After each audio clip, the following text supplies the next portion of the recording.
win. Applied myself, I filled it in.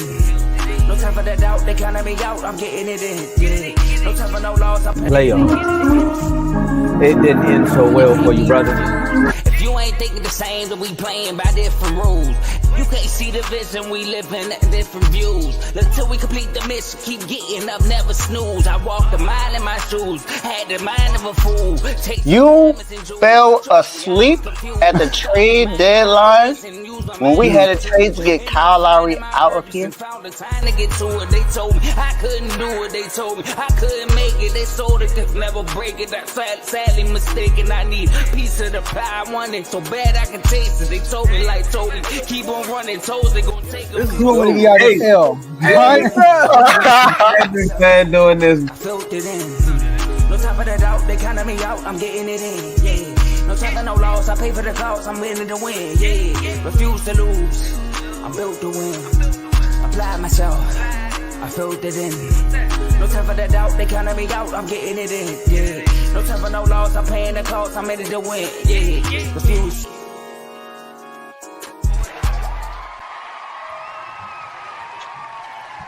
Great evening, everybody. Welcome to Refuse to Lose Sports. I am the host for today, Davey Dollars, also the host of Dave's Doghouse. I got my brother here with me today and my brother from another mother, Carl and Tony. How y'all doing today, fellas? Oh, I guess I'll go first. If you see my name, man, I'm dealing with depression. Yeah, I mean, I'm doing well. You know, what happened yesterday with my team was what I expected to happen. Hey, man, you're going to talk later, Dave, but hey, tomorrow, hopefully it'll bring me out of it. Well, although, you know, I see you as a brother, I hope that does not happen because then that would result in me being in a depressed state, and I don't need that right now. Understandable. Yeah, but we will talk. Like Carl said, you will see both of us later on CTC. I believe you start at what 10 o'clock? Around 10. I don't give hard times because you know things happen. You got to set up banners and everything. So around 10 o'clock. That is true. But yes, you will see both of us later on CTC. There's a big game in college basketball happening tomorrow between Michigan State and Duke. It's multiple. While I got you here, I meant to ask you this, but I got you here. Do you mind talking about Kentucky and Kansas, the second half of the Champions Classic? Nope. Let's get it. Nope, I don't mind at all. You'll see us then. Make sure you tune into all the other shows. We have BWT Baseball with Teddy. If you watch one of his recent episodes, he talked about Ohtani possibly being the MVP, and a lot of people he posed a question in the VIP chat. So I will let you go ahead and go look at his video for you to see exactly what that was. To be in the VIP chat, you got to become a member. So not going to give out that information right now. But then go make sure you watch CTC tonight around 10ish with Carl featuring myself. RBO, the brand new basketball show with Vaughn, Real Ballers Only. So make sure you turn to that. Yesterday was the debut of the brand new boxing show In the Red Corner with Ty, Fast Camp, and Ricky. It was a fire episode. It was about an hour. But trust me, you want to go make sure you tune in. They talked about Crawford. They talked about the top 5. So make sure you tune into that. It was a really good episode. Then, of course, you got FFC Fantasy Football with Coach Coombs. Make sure you tune to that. He's usually live around 9 a.m. just about almost every single day. So make sure you tune into that. Joe Jordan Show and then Dave's Doghouse. So make sure you tune into all those shows. So as we get started for today's show, we got some topics to talk about with football. You know, it was a big football weekend this week for some teams. Some not so good. You know, we got a rookie that's playing out of his mind so far this year. So we got to talk about these things. But before I get started, you know, my favorite thing to say is turn me up, up, up, up. So let's get it, Carl. Big game for the 49ers defense yesterday. Had a game against the Jacksonville Jaguars, who were sitting at 6-2 on the season. One of the top teams in the AFC. Actually was in the lead for takeaways yesterday. So, but the Niners went into Jacksonville after losing 3 straight games, coming off a bye week. Everyone coming back healthy. Debo Samuel, Trent Williams, and Niners go in there and blow them out, 34-3. Another blowout game for the 49ers this season. I think this is the 6th time this season the 49ers have scored 30 plus points, and each time they've won every game. Now, the question during the bye week was what was going on with the defense and Steve Wilkes. 49ers make a trade before the deadline to go and get Chase Young from the Washington Commanders for a third round compensatory pick, which, even if he does not resign, they get that right back. So they pretty much gave him nothing for him. And now, with him coming in for his first game, the 49ers defense get 5 sacks in that game, 4 turnovers, and they only allowed 3 points the entire game. Question is the Niners defense going to be able to play like this for the rest of the season? Me being a Niners fan, I'm going to say yes. To me, it reminds me of the same thing that we did last year when we went and traded for Christian McCaffrey. In the sense that our running game wasn't necessarily an issue, and it just exploded. Got one of the best offensive weapons in the league in Christian McCaffrey. There was a lot of question about his health, but he came in and pretty much took over the running game spot. This season, even though I don't see Chase Young as that big of an impact as CMC this so far in his career just yet, but he has that potential. Playing alongside Nick Bosa right now, Eric Armstead, Javon Hargrave, this defense can definitely explode with something that wasn't necessarily an issue for them. These defensive line has always been the best for San Francisco for the last 3, 4, 5 years. And all you do is just go add to what was already good. The passing defense was actually pretty good yesterday. Didn't allow a touchdown. Not too many penalties. So I would say that the defense is back and should continue to be like this for the rest of the season. Now, there are some tougher games coming up. Of course, we still have to play Seattle twice. Got to play the Ravens. Have to play the Eagles. So it's not going to be easy. But I expect them to step up to the plate and complete the task. Tony, I'm gonna go to you next. What do you think?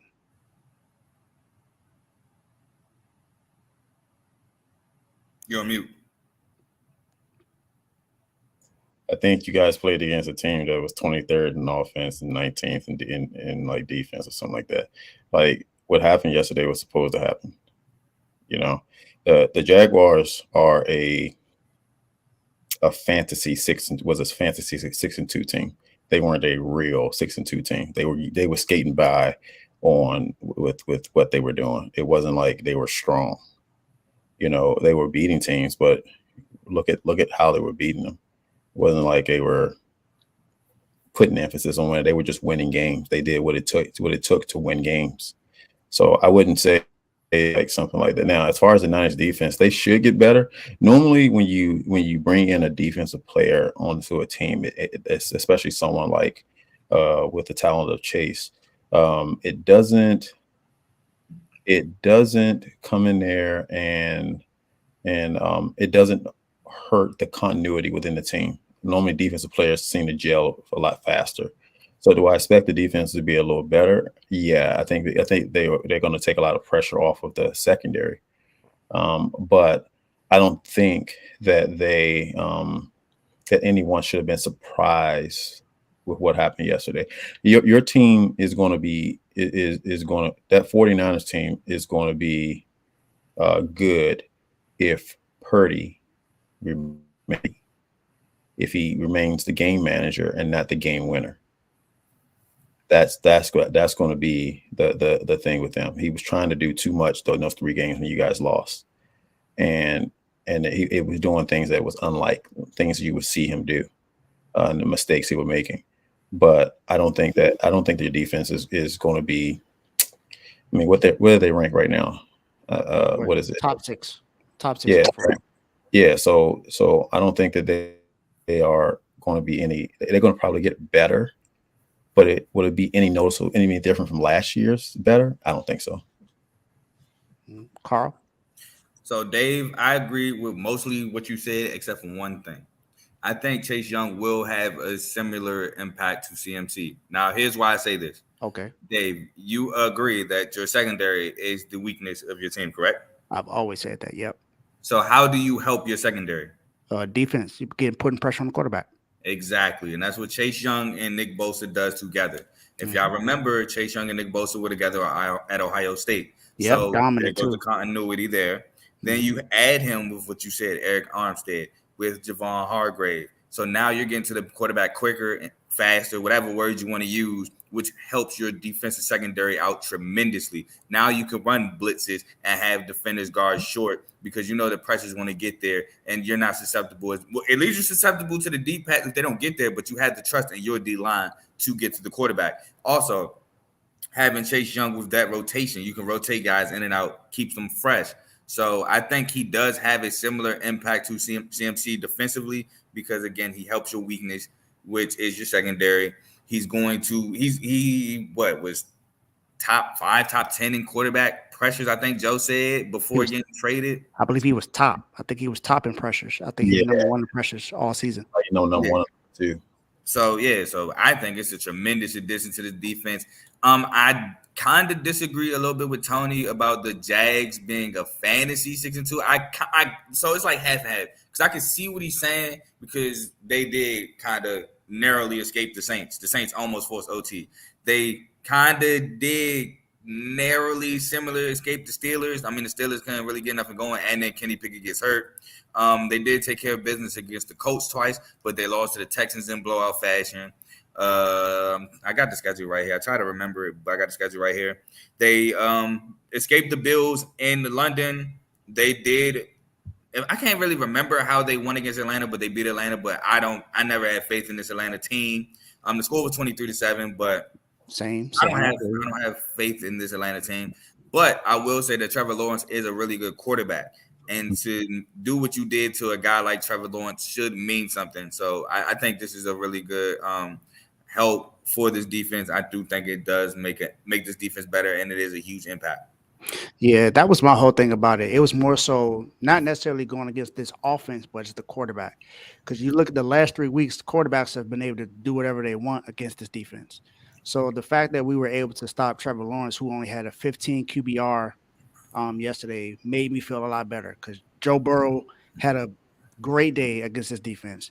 Kirk Cousins had a great day against his defense. It was almost nothing we could do. DTR didn't have a great day, but he made plays. He made plays in that. PJ Walker.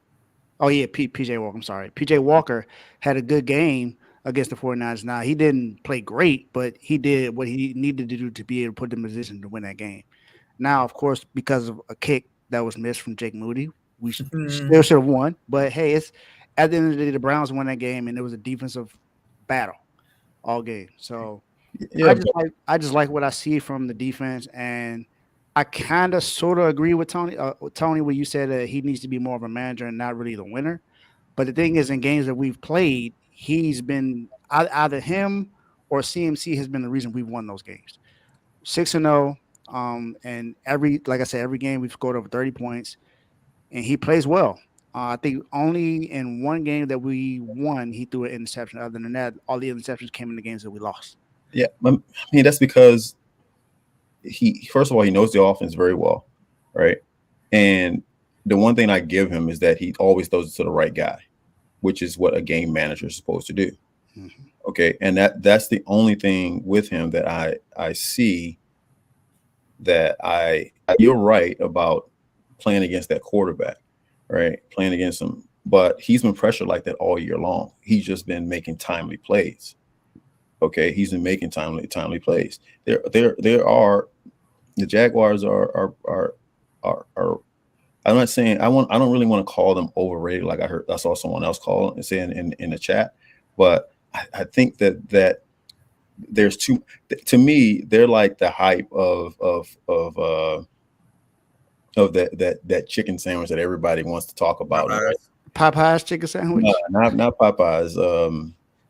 What's the place that don't open up on Sundays? Oh, Chick-fil-A. I thought that's Chick-fil-A, right? They're like They're like the hype of the Chick-fil-A sandwich. Most people go in there and they talk about the sauces from Chick-fil-A, right? And that's what they talk about. They really don't talk about the sandwich, the chicken itself, but they talk about the sauces on in there. And that's kind of what it is. They're bits and pieces of the Jaguars that are really good, right? They're like those sauces within that chicken sandwich within the team, right? So, you got some players that Chick-fil-A don't play that. if they go to the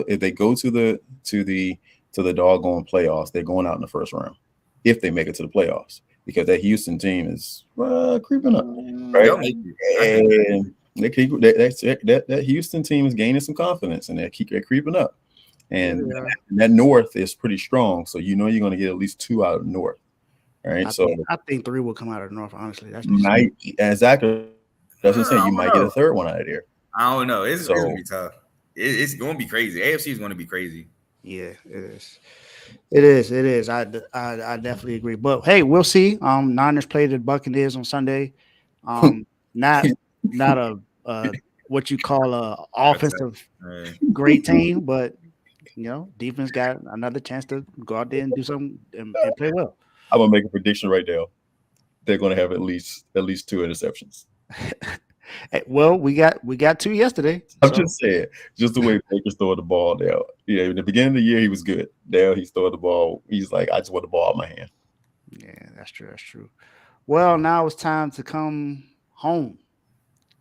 To a team who made some moves in the offseason to go and get a new offensive coordinator, and an offensive assistant coach. And Eric Bieniemy, who has been the offensive coordinator for 2 Super Bowl teams in Kansas City with Patrick Mahomes and Andy Reid, makes a lot of moves. Washington, Ron Rivera made some questionable decisions last season, not even knowing that losing the game to the Browns cost him the playoffs. And then this trade deadline, what you do is you trade away 2 of your best defensive linemen away. Montez Sweat goes to Chicago, gets a big contract. Now he's pretty much going to be there for the next 3-4 years. Chase Young gets traded to San Francisco. Now he's along with his brother, Nick Bosa. Are the Commanders playoff bound this season? And Tony, I'm going to you first. You about to make me scream, my man, mimic my man real quick. Playoffs? Bing bang. Is there more?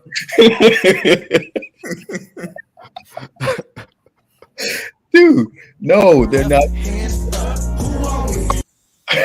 No, they're not going to the playoffs. And it's not because they're not talented, it's because they're badly coached. That's why they're not going. It's not like they don't have talent. Even with Chase being gone and Sweat being gone, they were still in the game yesterday. Right? They were still in the game yesterday. So it's not like they got rid of them because they knew they weren't going to be able to sign them, neither one of them back.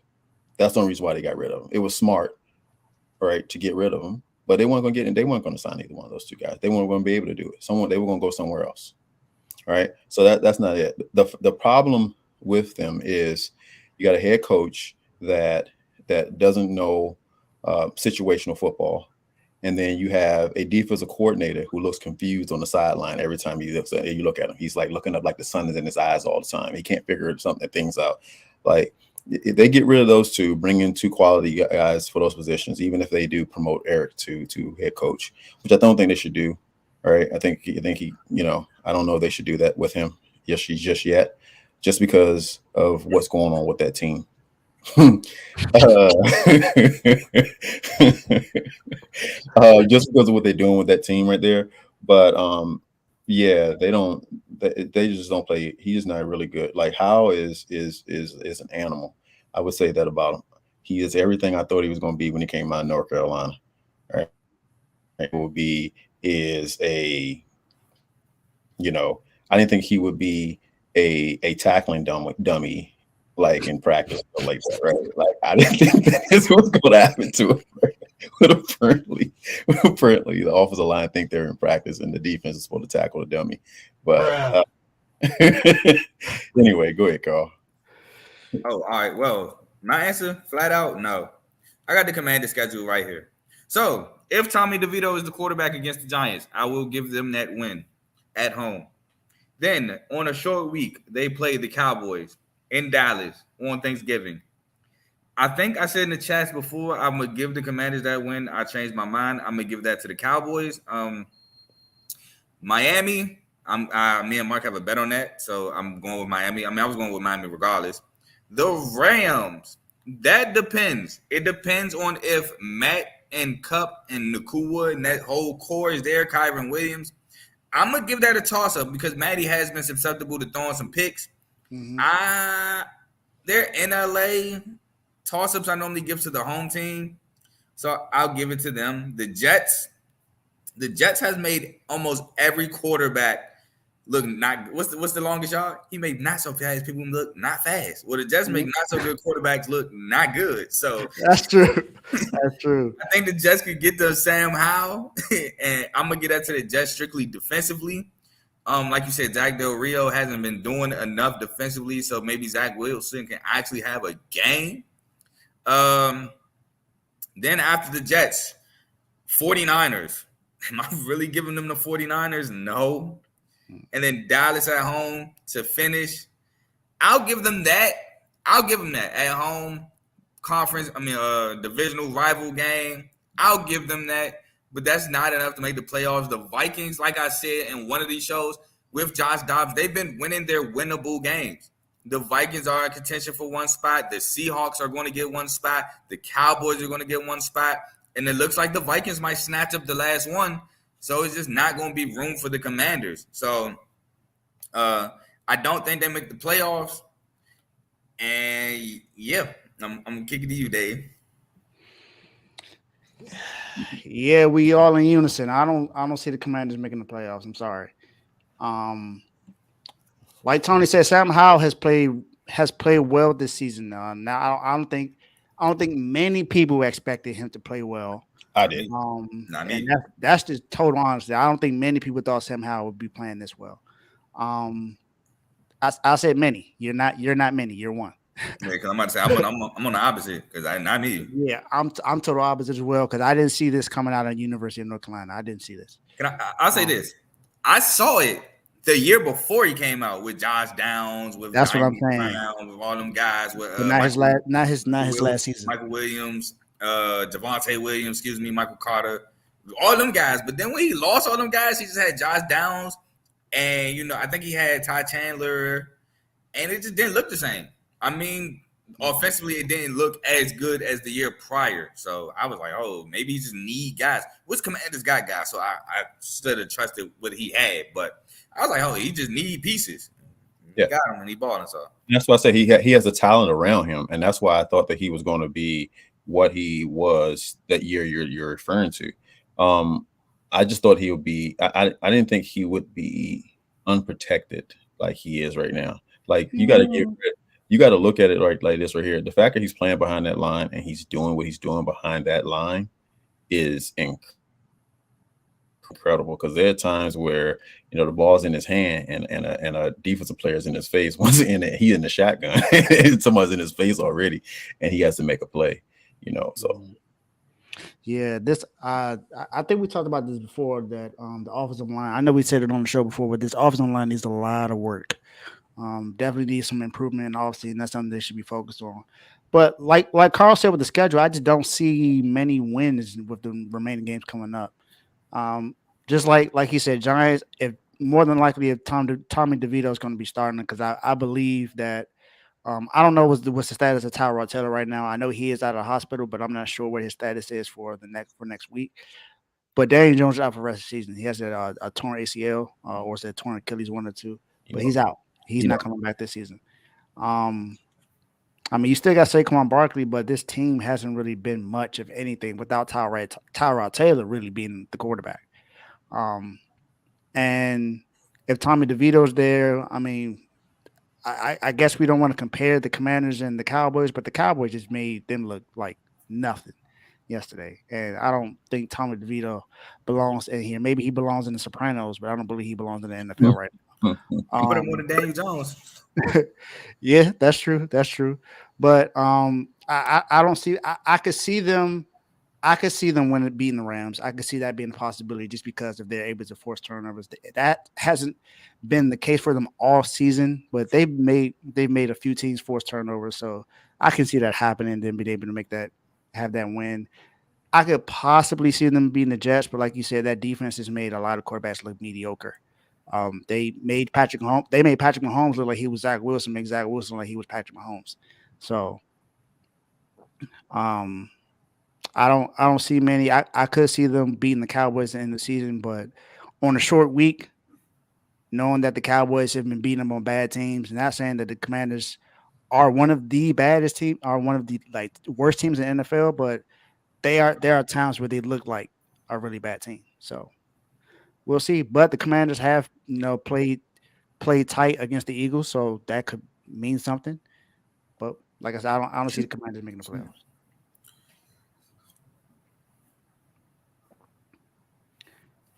And thankfully, Tony, you brought up this kid who you got drafted out of Ohio State this year, number 2 overall pick to the Houston Texans. Right now is leading the league in passing yards per game. Had broke the rookie record for most passing yards in a game last week. Put him. I made him a dog of the week in my doghouse. CJ Stroud has been balling out this season and is making the Texans look like they could potentially make the playoffs or even win their division. I don't think many people saw that happening with the Texans this year, having a brand new head coach. A lot of things going on, having a hold on, Carl. I ain't see them winning the division, no, but I knew they was gonna be a good team. I did see that. Defensively. I know on both sides of the ball because I love Tank Dell. Yeah, Tank Dell tough. Thankful for my fantasy team. But yeah, not too many people really thought that they would be in playoff contention or be able to be in position to win their division because they're not far off from the Jaguars, like Tony said, and when they played them, they got blown out. So that's an edge that the Texans have right now. Where for this season, not overall, but for this season, where do you have CJ Stroud ranked, Carl? All right, so before I go, I just want to say shout out to me and Kev because we both said the Texans were our sleeper teams this year. We both were on the Texans. Like, we really were. So shout out to us for that. But, CJ, I'll put top 10 off this year, not body of work. It's not body of work. It's just strictly this year because obviously we can't go off body of work. He's only been in the league for like 10 games. But let's look at CJ's numbers, right?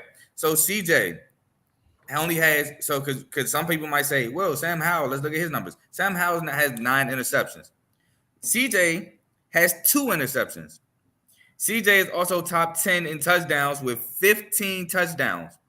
CJ is number 2 in passing yards, He has 2,626 passing yards. His completion percentage is 62%, which isn't bad for a rookie.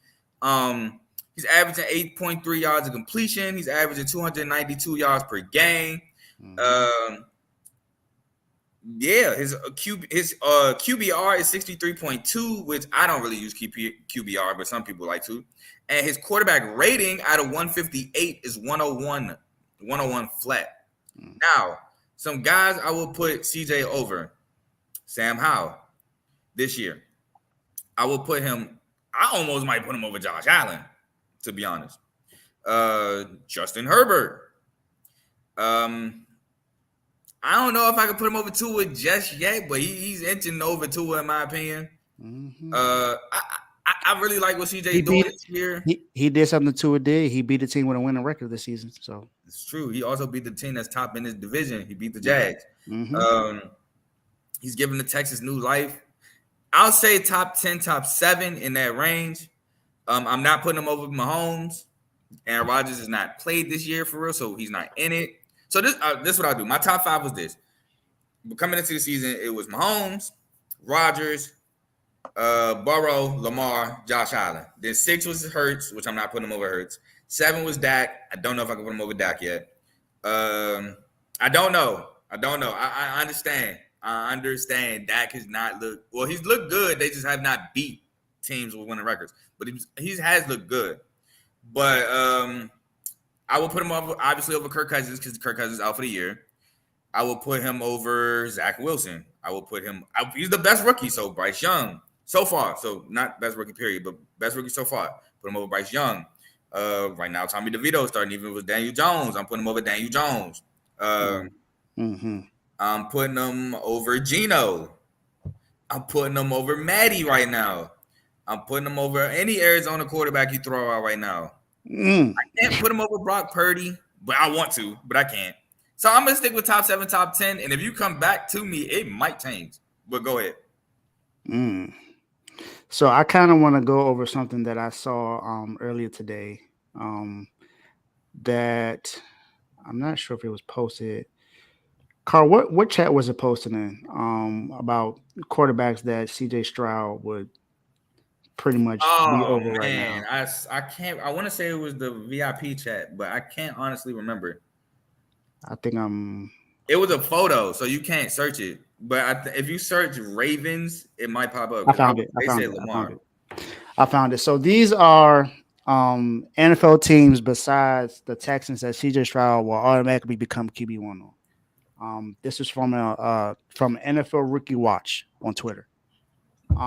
Jets, Dolphins, Patriots, Facts. Ravens, No, Steelers, Browns, Facts. Colts, Titans, Raiders, Broncos, Cowboys, Commanders, Giants, Lions, Vikings, Packers, Bears, Saints, Bucks, Falcons, Panthers, 49ers, Seahawks.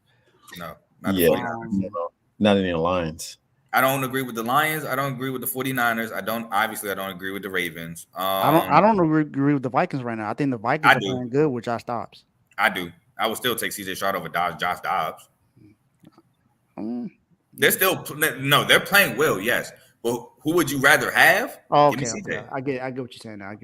Yeah, I would rather have CJ Stroud. I mean, I like Brock Purdy for my team, but I would take CJ Stroud over Brock Purdy. That's just me. I would take CJ Stroud over him. I can't do that yet. I can't. 15 touchdowns, 2 interceptions this year. Still can't do it. Passing yards, I would take him. But Purdy knows his offense, so I'm fine with keeping him. I do think CJ under Kyle Shanahan might turn up even more though. That is crazy. That's definitely true. I would also put him in my top 10, like top 8, top 7. I would definitely have him in that range. I don't have it in exact order that I would put him in, but he's played phenomenally this year. He's when I was looking at, he's thrown the most yards in the NFL with passes of over 10 yards, with 1,513 yards, nearly 100 more than any other quarterback in the league. Not only that, yesterday in the game he won to push the ball down the field to lead the Texans on a game-winning drive against the Bengals, he completed 11 of 19 passes that were over 10 yards for 259 yards, including 5 of 7 deep passes for 146 yards. So he's doing everything he needs to do to help his team win, and that's the reason why the Texans are looking really good right now, because CJ Stroud has been balling out. Tony, what's your rank? Where do you see CJ in the NFL right now for this season? All right. So let's be real. The only reason why that most people won't rank him higher is because he's a rookie. All right. We're not going body of work. I'm not taking him over Josh Allen. We go body of work, obviously. I'm talking overall. I hear a lot of people talking about him, right? Yeah, he's a rookie, right? But he's a rookie that's not playing like a rookie. Okay. He's in my top 5 as far as right now, and where he's playing this year. He's at least top 5. I at first, when I first thought about this and I saw it, I said top 3, right? But I think he's like top 5 right now. You top can't. 3? So who would that 3 be? Mahomes, Hurts, and him? No, Hurts is not top 3, and not in the top 3. Okay. He's not in my top 3. All right. Who's your top 3? My top 3. If I was going to put them in order, I would put Mahomes. This year only. I know. I would put Mahomes, Lamar, and then CJ. I figured Lamar might be the other person. Right. I was going to say that. Mahomes, Lamar, and then CJ, just because of how he's been playing.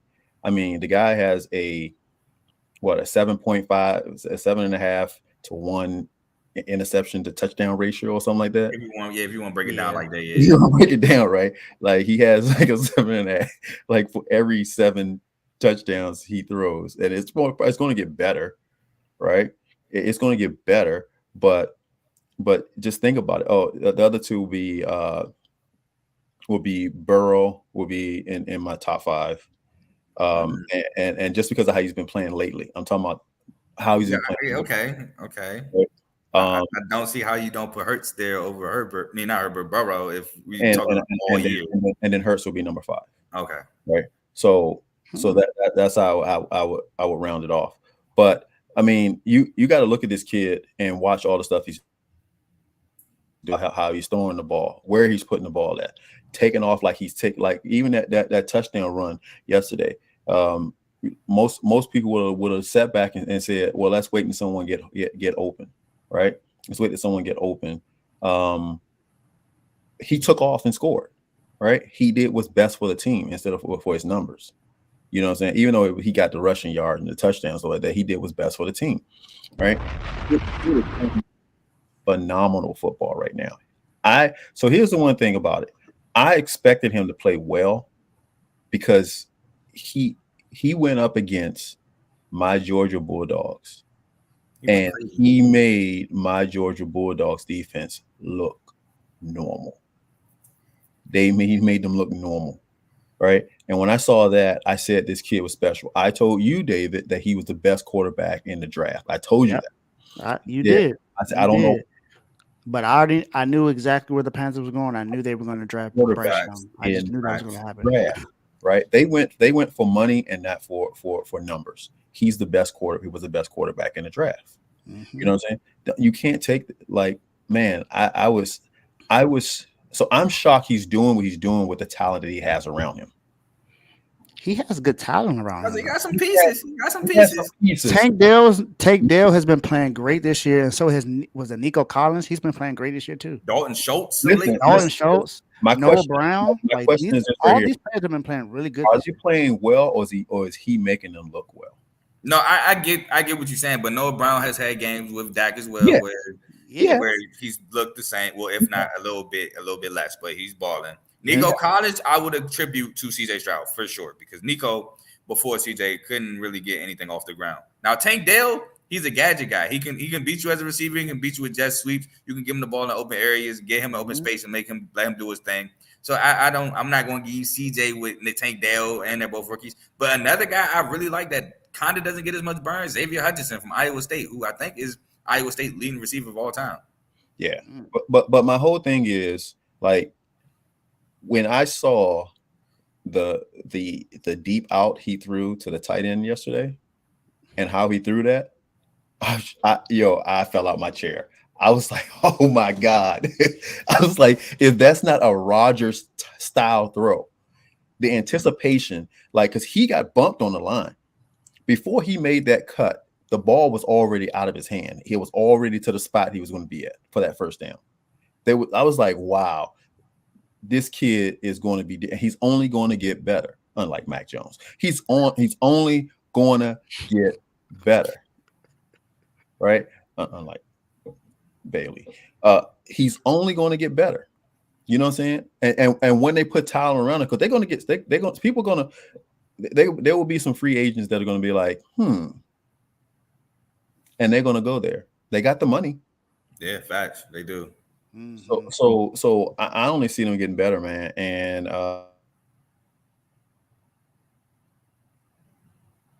you went out. Yeah, I would say top 5 right now, but I oh man, it's hard not to put him in even higher than that, man. Just off of what he did this year. Hey, I feel you though, because like I said, you come back to me, it might be top 5 too. I feel you. If we just talking about today. Now, if he has a bad game Sunday, don't come to this chat, or don't come to this this episode like, yo, we're tripping. Y'all put him top 5, top 7. He had 3 picks next week. Yeah, that don't count for right now, buddy. So nice try. But I don't think 3 picks though, man. That kid protects the ball so well. He does. Yeah. He does. So He's done so at Ohio State as well. And now exactly. here's my thing. Shout out to the Wonderlic test because I remember people I was just about to overreacting mention to that because they I were remember people saying, "Oh, he trashing scored him. so low on the Wonderlic test. That means he don't know football." The Wonderlic test has nothing to do with football. Nothing, bro. Just think about this for a second. I don't want to bash athletes, but think about your best athletes, bro, that you see in high school. What do they normally go through? They normally have, hey, you got grades. Hey, we gotta get you together. We gotta take you to tutoring. We gotta get your grades. But they be dogs on the field. So I don't get the Wonderlic test being a thing. I'm not saying all athletes are like that, but I know people. I know I had guys on my football team who were nice. That when grades came around, coaches was on their behind. Like, look, we gotta get you. Matter of fact, a tight end. I had to help my tight end on my team who went to North Carolina and UCF. With a project. They pulled me out of class. The principal pulled me out of class to help this guy with a project. So I know from personal experience things happen. So, Wow. He's like you. I'm not You. lying. I'm not making this up. Rest in peace, Miss Jones. She pulled me out of class to help him with a project, bro. So hey, time out, Carl. Not for real. We gotta get him to pass. Fourth down play. We need you. Yeah, you're a teammate. We heard you. You're smart. Please help him. And I help. So I get it. The Wonderlic test, in my opinion, has nothing to do with when you're on that field. Can you make the throws necessary to put your team in position to win these games? Go ahead, Dave. The one thing I was about to say about the Wonderlic test, there's a quarterback who was drafted number 3 overall who passed the Wonderlic test, and he is now the 3rd string quarterback for the Dallas Cowboys, and that's Trey Lance. So, and that was something that I was really upset about, that we traded him within our rival, but from what I see now, it paid off for us. Did I not tell you? Shut up. Next topic. Next topic. Now we got to talk about this game, Carl. You know, I know you went first on the last topic, but it's your team, your game. We got to talk about this. This game was definitely talked about throughout the chats all week, and we know it was a divisional game. We knew this was going to happen. Last time you guys played, you beat them 28-3 in Cleveland. This time, it's at the bank. You know, Ravens go up 14 twice. They was up 14-0 in the first half, then went up 31-17 late in the fourth quarter. Minutes. Well, early in the fourth quarter, 11 minutes in the fourth quarter. And then next thing you know, everything else went downhill. Lamar threw a pick six that was popped up in the air. Then, you know, offense couldn't really get anything else together, wasn't able to score anything. Browns go down there, get a touchdown, but miss the extra point.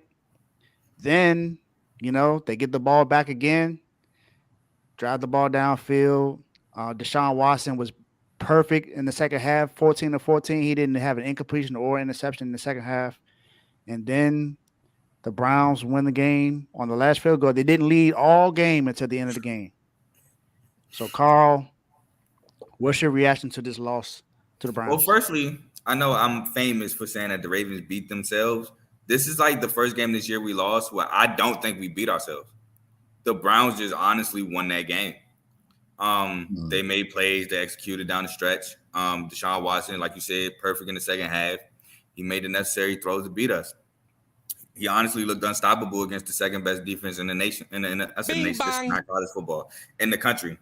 This is not college football in the league. Jesus Christ, the second best defense in the league. Lamar's pick six was flukish. However, still can't happen. It popped off somebody's helmet. Greg Newsom ran, got the ball, picked it off, scored. Now, the missed extra point gave us some life, but we get one first down, getting that ball back, and then end up punting it. Defense played a horrible second half. Lamar comes out first half. We score. It's big play, whatever, 40-yard touchdown pass. You get a big play. Defense gives up a 8 to 9 minute touchdown drive. And then on top of that, we give up a 2-point conversion. Easy. Like Deshaun Watson draws back, nothing there, just runs up the gut. Easy. We get the ball back. We don't do much. We punt. But the defense forces a punt. James Prochet gives us a welcome back to the bank gift, and we score. And we're up 14 with 11 minutes. That should be enough. But no, the Ravens then go from giving up an 9-minute touchdown drive to a 3-minute touchdown drive. And now the game's back tight. That's when the pick six happens. That's when we get a first down. And then credit to Jim Schwartz for mixing up blitzes. He definitely had the Ravens rattled. He definitely had Lamar back there, not rattled, but he couldn't escape. He was trying to find alleyways and escape routes, and because of the blitzes that Jim Schwartz called, there were none. Well, actually, there was one on what I saw, but I guess he thought Keaton Mitchell wasn't going to go block, so he was going to try to run past or run. I don't know. He had an alleyway. All I know is, I believe it was Pat McCarry, kind of forced Myles Garrett out of there, and he had an alleyway to his strong hand side, which is why I'm confused why he didn't take it. He had it to his right, but he tried to roll up the middle and left, and there was nothing but trash there, and it ends in a sack, which leads to a punt. But honestly, this is a team effort. I'm not going to blame the defense. I'm not going to strictly blame Lamar. I'm not going to blame the offense. I'm going to blame everybody. This is a team loss. But while I am pissed at it, we're still first place. You can say it's because of a bye or whatever, but you still have to win the games to have that lead by a bye. It's a learning experience. While it sucks to have to be a divisional game, we can grow from this. And Todd Monken, please stop acting like we're the Kansas City Chiefs. We're not the Chiefs. We are the Ravens. We run the ball. We don't get the 2nd and 4 and try to run a reverse and get cute. No, we get the 2nd and 4 and we run the ball down your throat. Stop us running the ball. Somebody has to tell Todd Monken we have purple and black and not red and white. But to sum it up, the Browns won. I can't take no credit from them. Deshaun Watson played great. Myles Garrett made plays when it needed to be made. Greg Newsome made plays when it needed to be made. Now, I will throw one shot in. I told you, Tay, I'm not giving Martin Emerson credit over Denzel Ward and Greg Newsome. And we attacked Martin Emerson to get plays, not Greg Newsome. Next person. Yeah, pretty much what you said, the last part was what I was going to get into. Keaton Mitchell has been pretty much your secret weapon. And in the second half, you didn't really utilize him much. Now that's not to say that your offense wasn't able to do something, but I feel like in the heat of the game when you're up 14 points, I think that's the time when you should be running the ball a lot more with Keaton Mitchell. Seeing as though he did take one into the house early in the game in the first half, and he's been pretty much playing like the best back since your starting running back had went out this season. I wouldn't say best back, but he's for sure the last 2. I'll say the last 2 weeks he's been the more explosive back for sure, but I wouldn't say best. Yeah. Okay, I get what you're saying. But he's been. You don't utilize him in the second half. Now, yes, your team goes up 14 with 11 minutes left. Good, but you got to be able to do something. Now Lamar has been playing well this year. I think he still leads the league in completion percentage.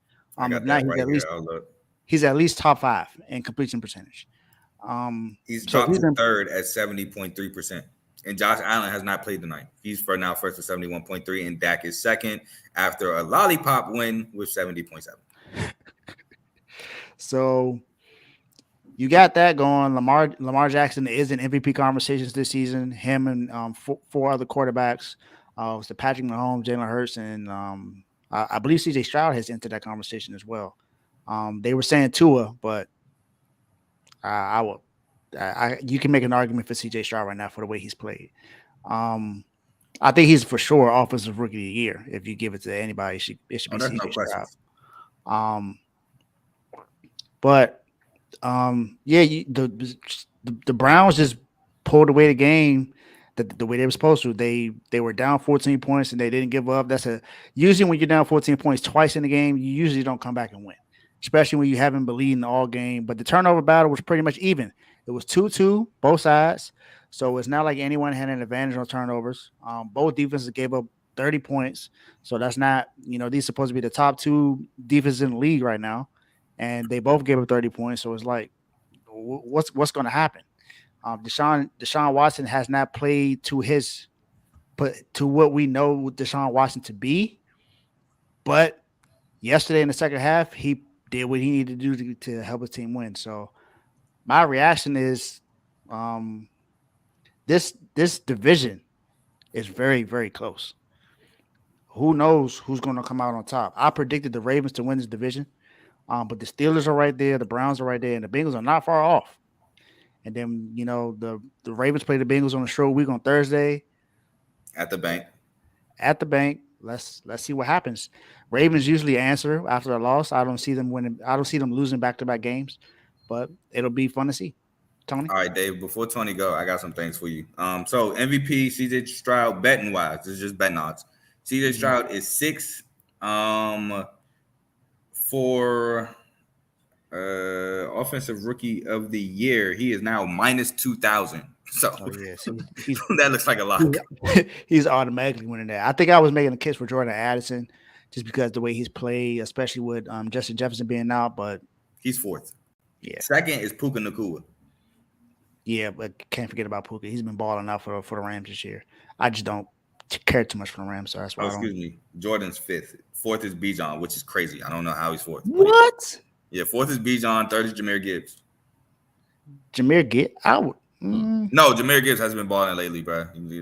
I get it. I get it from the beginning, but like these last couple of weeks, Jahmyr Gibbs has been going crazy. And they're like 7-2, right? So yeah. Okay, I guess. Tony? All right. So would you guys? You went out. Hold on a second. What you guys need to not do is be up by 14 points. You need to be up by like 21. Man, God. right. But each game you guys have lost, you've been up by 14 points. The offense was 21. Oh, well, you talking about this year? This year. Right? Nah, I think. Yeah. Every game you guys have lost, you guys have been up by 14 points. And the Steelers one, we wasn't up 14. I think y'all were up 14. I think they were. But I think I looked at it right. It was y'all about 14. Or it's close to 14. At least it was close, but I don't think it was exactly. I know the 2 of those losses you were up by 14. At least. Right. I don't know, man. I don't know what you can do. So the one thing is that I would say that with Monken, he's looked better as a thrower. All right. It's me. He looked a lot better as a thrower. That offense from Georgia has fit him perfectly. They've revamped it a little bit, but Monken is a timely. He's a timely running offensive coordinator.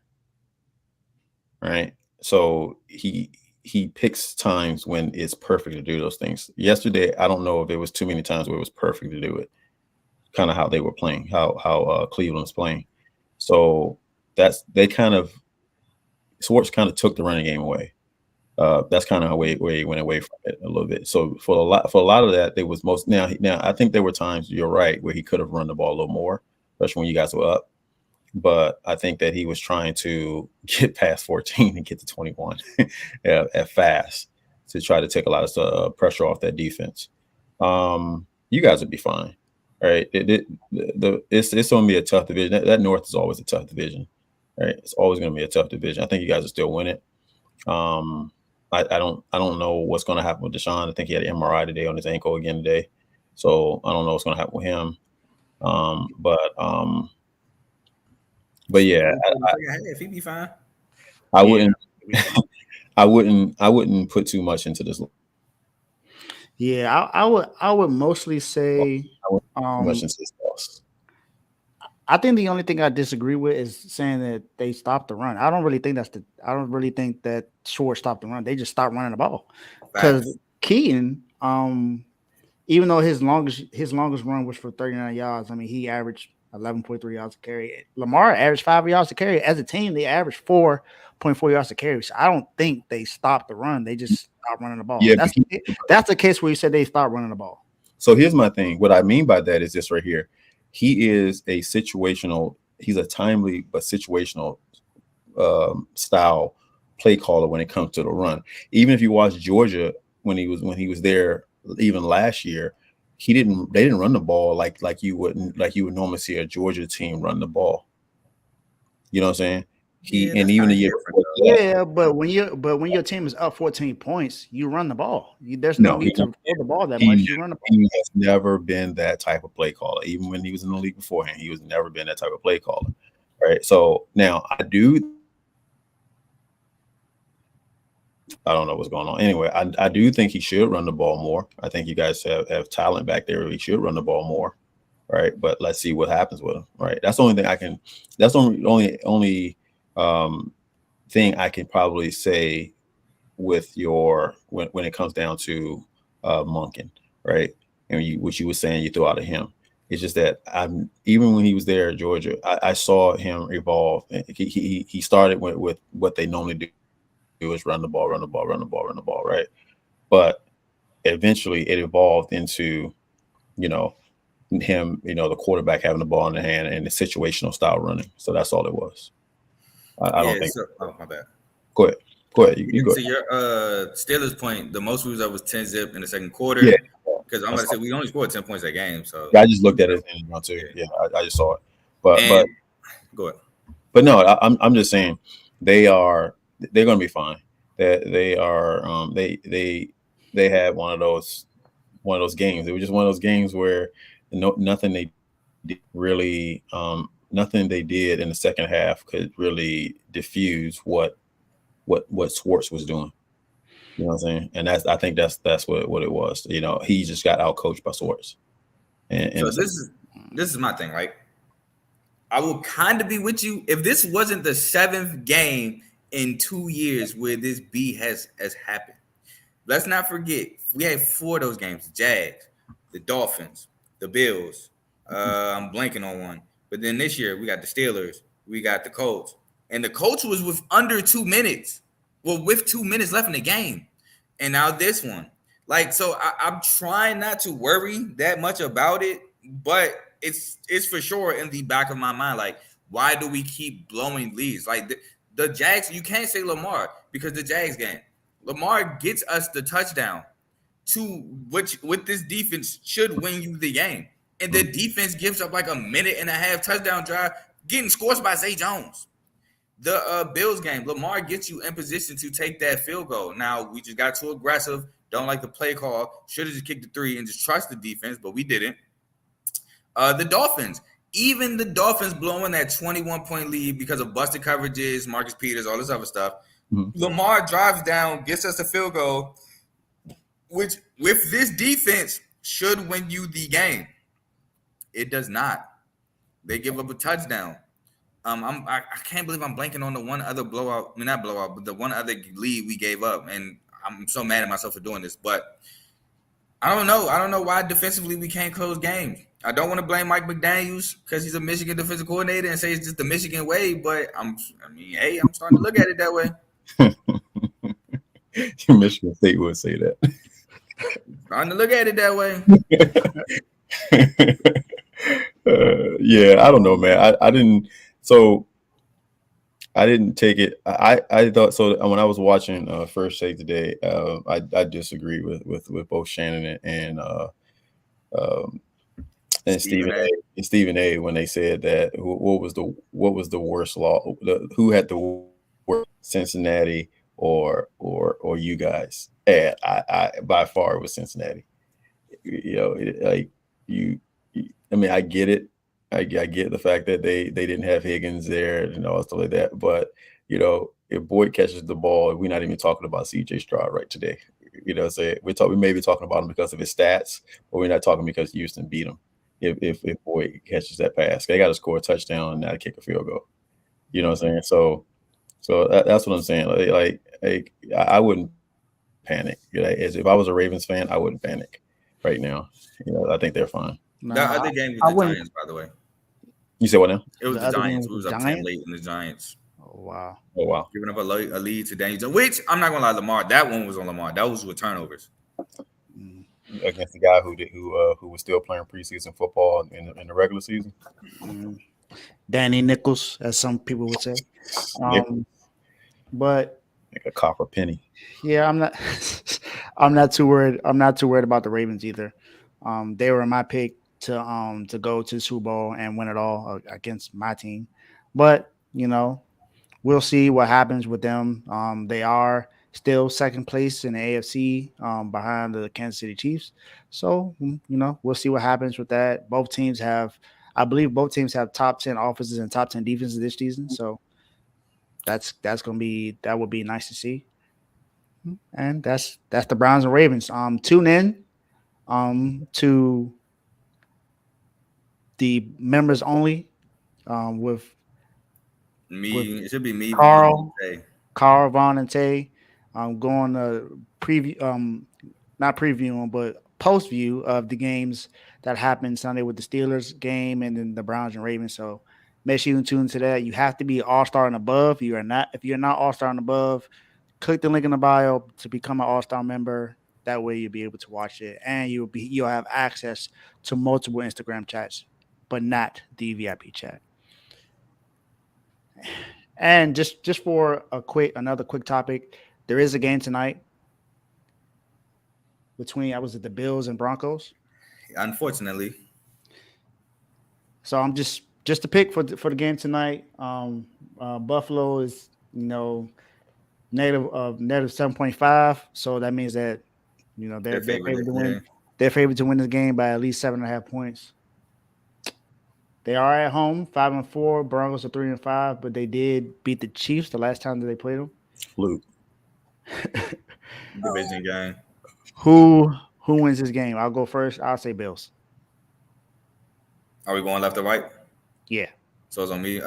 Bills. They better win. If not, FJA will be in full effect.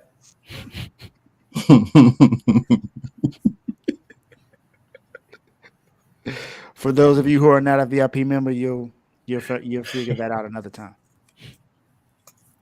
Yeah, Buffalo will win. Hey, Buffalo lose. I'm coming on here with a free dig shirt. Hey, Russell Wilson right now has not looked as bad as he did last year. I'll say that.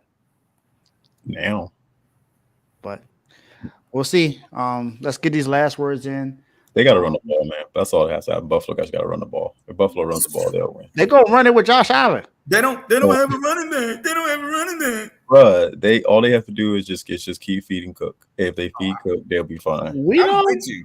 I've been saying this for years. They got running backs. They just decide not to use them because they want Josh Allen to be the reason. Mm-hmm. We'll see. But let's get these last words in. Carl, I'm gonna go to you first.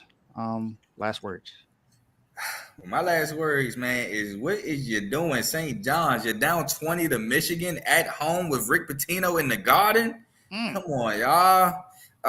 But thank you for having me as always. I appreciate every opportunity I have to be on the Refuse to Lose Network main show.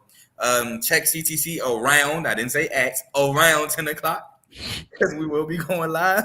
And another reason why I say around, because if this game actually becomes good, I might just push back to like 11 or something. But around 10, we will be going live. I will have Dave on the latter half after I get through my previews for Maction and the Thursday game. Ravens, we need this game Thursday at the bank. My birthday Friday, Thursday win would be spectacular. And Michigan State, I got 2 T-shirts on the line, my boys. We need this dub tomorrow. Go ahead. Tony. UConn is still the best basketball team in college basketball. Anyway, let me go. Hey, come on the show so we can talk about that. Because, Kansas is going to give them a run for their money. They might. Just like I thought, the Patriots are going to show up in Germany without any gunpowder in their muskets.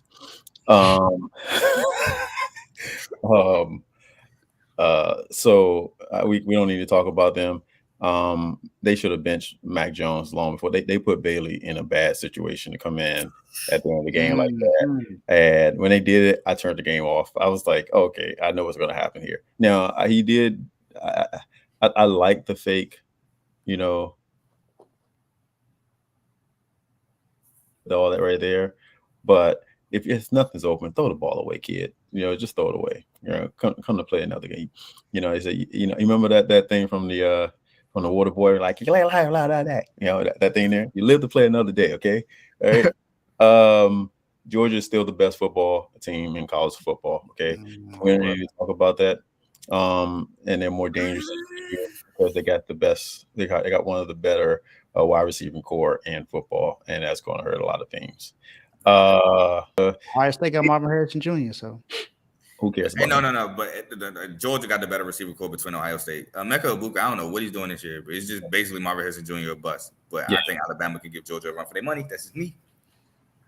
Yeah, they're going to be running a lot. Anyway, so shout out to my Pacers, man. I was definitely going to ask if you're going to say something about the Pacers. Listen, man, I am pleasantly surprised. Now, I do think they need to play more defense, but I am pleasantly score 158 points to win a game. It's probably not a good game, right? Right.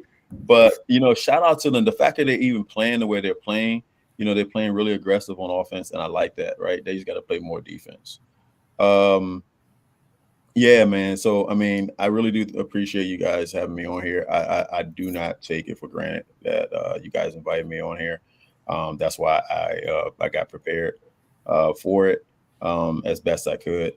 But yeah, man, this is a great thing to do. R2L is probably I wish you nothing but success and not just regular success, but that financial success too for you guys. But thanks again, man. Yeah. And to your Pacers point, Tyrese Halliburton he's averaging about 24 points per game, 12 assists, shooting basically about 52% from the field, 40% from three, and 94% from the free throw line. So he's playing well this year. Last words for me. Good to be back in the win column. Good to see San Francisco defense actually play a dominant game. Haven't seen that in about 3 weeks. So definitely good to see. Well, 4 weeks actually, because including the bye. So definitely glad to see that. Definitely need to see it a little bit more. We do have some tough games coming up soon. Like I said, we got the Seahawks coming up twice in the second half of the season, and we still got to play against the Eagles in Philly. So I think that's a game that we definitely got to prepare for. And just want Purdy to continue to play well, CMC stay healthy along with Debo, Trent Williams. I still believe BA has to they continue to have to feed him to be able to allow this offense to be what it is, because that's Purdy's favorite target just about. So just continue to feed him. For Miami, 5-game win streak.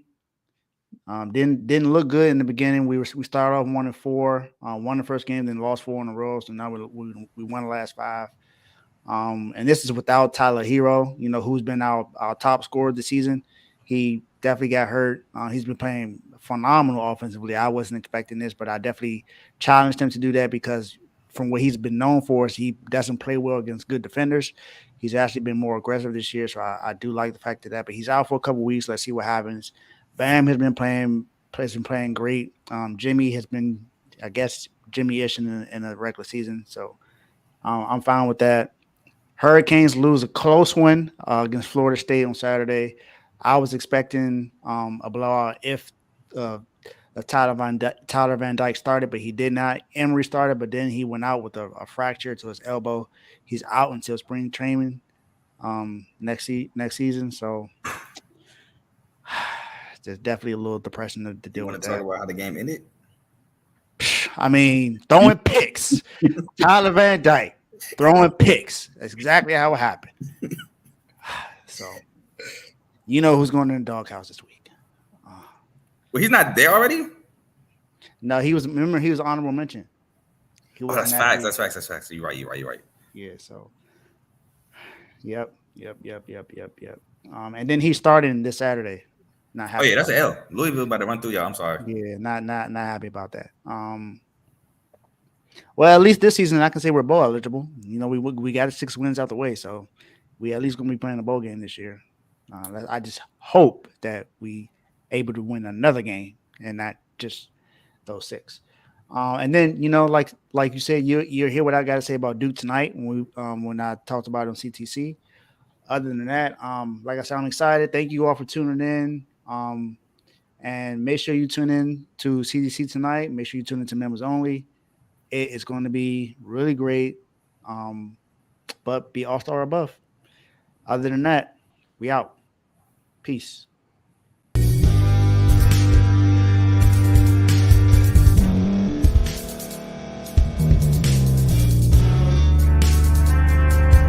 Thank you for staying to the end. If you're watching this on YouTube, please like this video, subscribe, and also hit that notification button so you can be notified next time we put out a video. If you're listening on any podcast platform, subscribe and hit that notification button, y'all, so you can be notified we put out another podcast audio. And last but not least, hit that share button. No matter what you're listening to or watching it, hit that share button and send it to somebody that you know that would love to watch this episode you just listened to. So once again, thank you for staying to the end, and we'll see y'all at the next episode.